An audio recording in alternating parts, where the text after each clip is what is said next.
Aloha, everyone. So tonight seems to be the night of technical opportunities, let's put it that way. Trying out something to dim the light here because I'm in a different environment. And I also shaved. For those of you who are curious why, I'll let you know in a hot second. But I wanted to talk tonight about the hero's journey. My book, The Reward of Not Knowing, is actually based on the works of Joseph Campbell, whose first work was called The Hero with a Thousand Faces. And in it, Joseph outlined the sequence of events that a would-be hero or heroine experiences when they set off into a journey into the unknown. It could be an economic quest or an artistic quest, but whatever it is usually prompted when the individual feels like the life they're living isn't providing the whole story. And you might say they have been growing up in what is called, traditionally known as the right-hand path, where you live a very dignified life. You live the life that is that of the society you grow up in. But then you reach a point where you flip out, you might say, and feel like this isn't for me. In which case, you leave the realm of light or the known world which you control and have grown up in, for what is known as the left-hand path, where you enter a realm of creativity, but also a realm of danger, because no one's ever gone this way before. And you may live a less than what others might consider dignified life, because there are no rules on the left-hand path. But you'll certainly live an interesting one, as I can attest to that. The first journey I went on was leaving my home, which involved growing up with a mother with multiple personality disorder. I felt like if I did not leave this situation, my world was not going to change, and I would in some sense die. And so I was willing to risk the unknown than to continue living a life that just did not feel true to who I was, even though I didn't know who that was yet. And that was the first journey I went on, which involved the sequence of events, by the way, is departure, which is exactly what I did. I departed from the life that I knew of madness. I crossed a threshold into the unknown, which involved moving to Hollywood and giving it a go in the entertainment business as an actor and everything else that would-be actors do in that town. And being initiated into a new mindset brought about by key individuals who crossed my path, and through their mentoring and coaching, we're back on. They evoked qualities that were even peculiar to myself.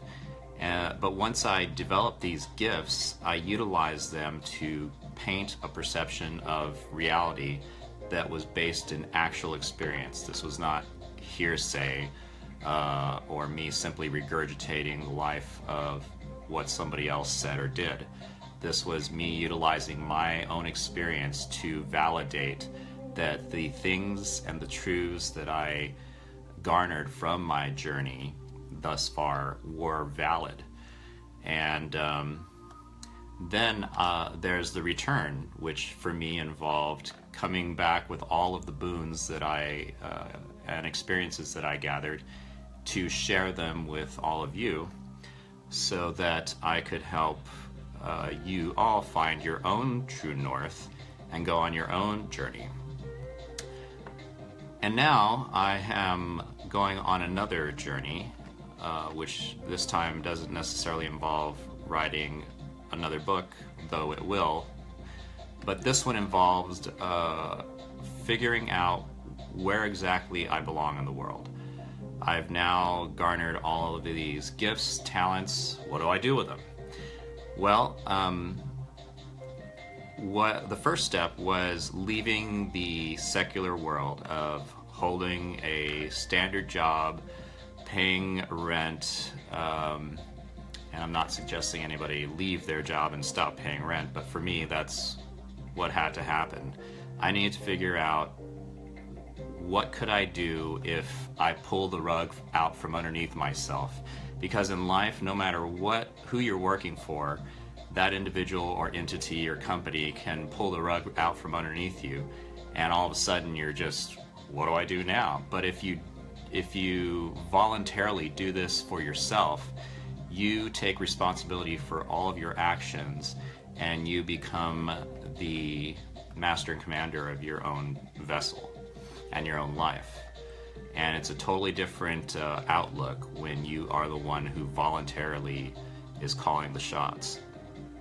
And that's exactly what I'm doing. And through it, I have certainly experienced some hardships, but who doesn't experience hardships? Let's just face it.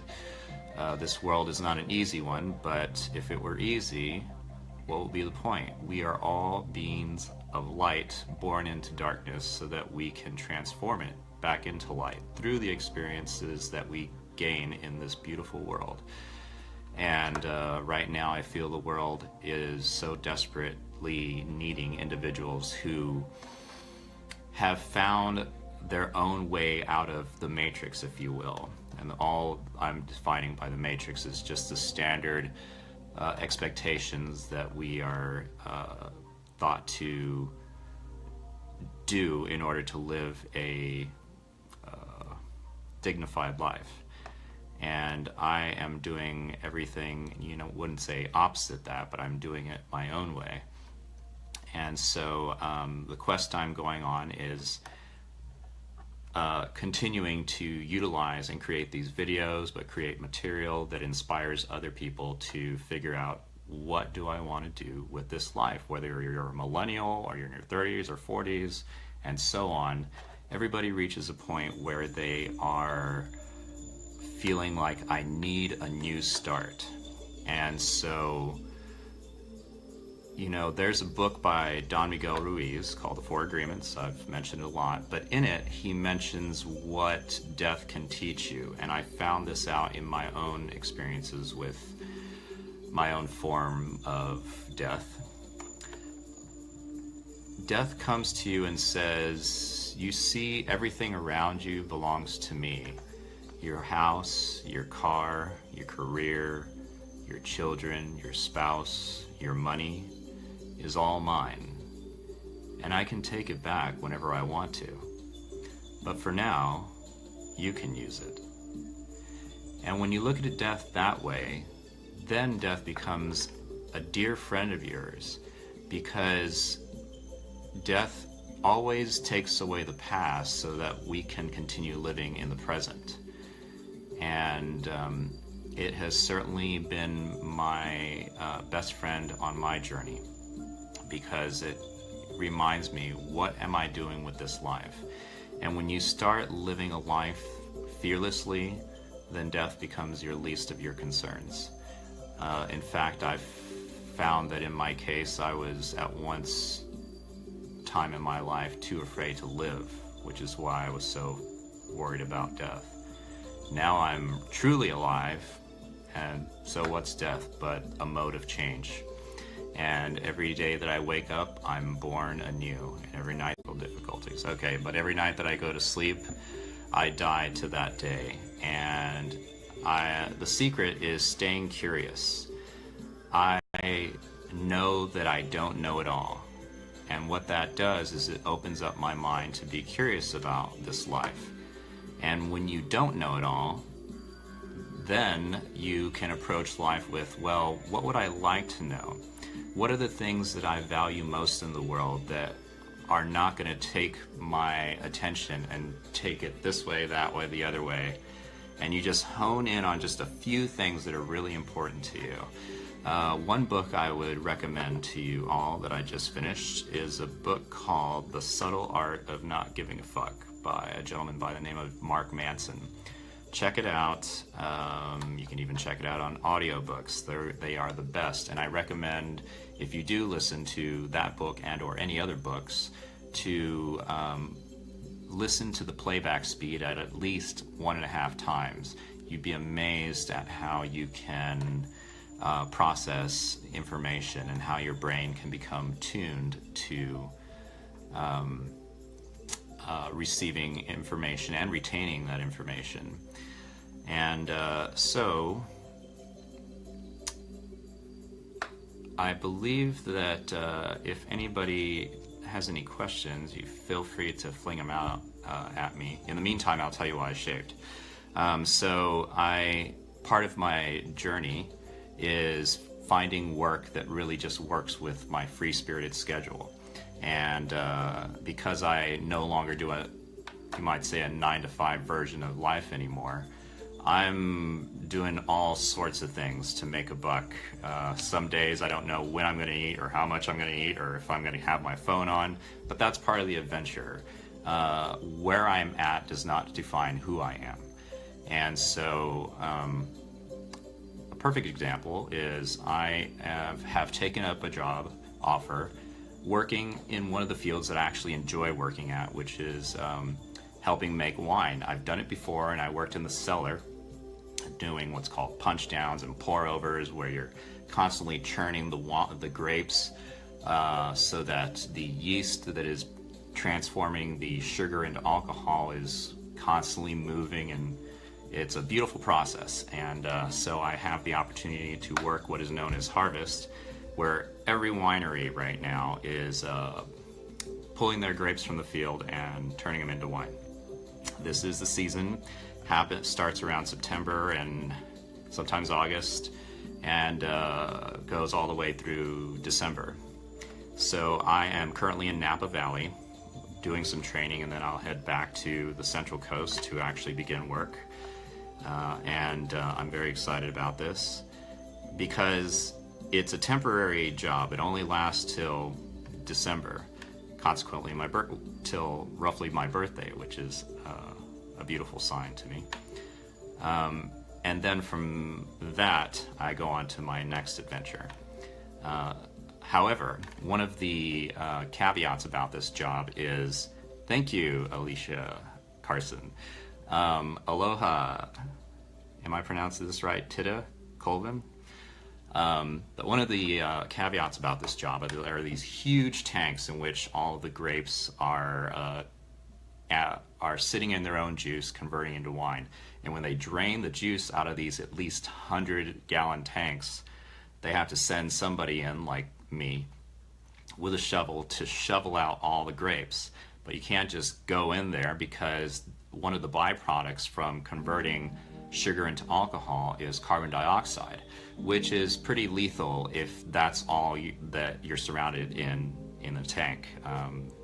And so I need to wear a respirator mask.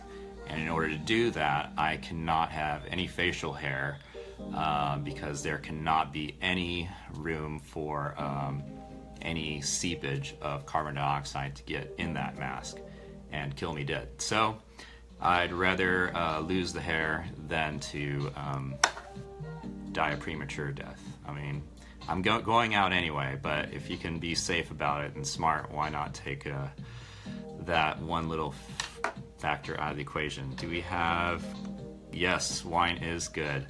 Aloha. Safety first. Yes. Okay, so that explains the beard. In that time, did anybody come up with any questions? Want to know what this video is about? If you missed it, thank you again. I am grateful for all of the comments I get from around the world: India, South America, Greece, Turkey. And it really touches me to know that people say that this way. I'm cutting in and out. Okay, I'm back. But anyway, it really touches my heart to know that this work that I'm doing, these videos, are affecting people's lives in a positive way. So it seems like there's really no comments, or rather questions or curiosities from the peanut gallery, all you fellow road dogs. but I am your biggest fan. I am supportive of you. I do this to encourage all of you to keep going and know that it's not an easy road, but by God, it's so gratifying. And when you wake up knowing that you are the captain and commander of your own life, it's thrilling and amazing. I've talked to many of you who've overcome some really deep afflictions, and I encourage you to keep on keeping on. So with that, if there is nothing else, I'm going to cut this one short. I've got an early day tomorrow, and it's going to be fantastic. So I would recommend each of you, I read this somewhere and I want to share it with you, but start your day with this, and you can write it down or you can play this back. I believe I got it from a book called The Power of Your Subconscious Mind. But you would say to yourself, divine order takes charge of my life today and every day. All things work together for good for me today. This is a new and wonderful day for me. There will never be another day like this one. I am divinely guided all day long, and whatever I do will prosper. Divine love surrounds me, enfolds me, and enwraps me, and I go forth in peace. Whenever my attention wanders away from what is good and constructive, I will immediately bring it back to the contemplation of that which is lovely and of good rapport. I am spiritual, take two. I am a spiritual and mental magnet, attracting to myself all things that bless and prosper me. I am going to be a wonderful success in all of my undertakings today. I am definitely going to be happy all day long. And that last line doesn't necessarily have to be like mean, hey, you're literally happy all day long.